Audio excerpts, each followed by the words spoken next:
There are 3 distinct bear species in the United States. That being black bear, grizzly and Kodiak brown bears, and finally the massive polar bear. In Yellowstone, 2 of those bear species roam wild and free. Telling them apart is key.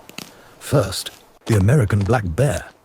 Found in forests from Maine to California, they are the nation's most common bear. But don't be fooled by the name. They can be black, brown, or even blonde. Look for their key features: a straight facial profile, tall, pointed ears, and no shoulder hump. Their rump is their highest point, and their short, curved claws make them expert tree climbers. Then there is the grizzly bear, an icon of the wild American West and Alaska.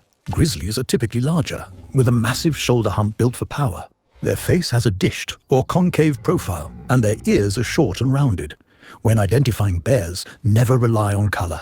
Always look for the profile, the grizzly's hump, or the black bear's straight-backed silhouette. In the heart of Yellowstone, the search for grizzly and black bear offers a rare chance to photograph these iconic species and share the story of true wilderness.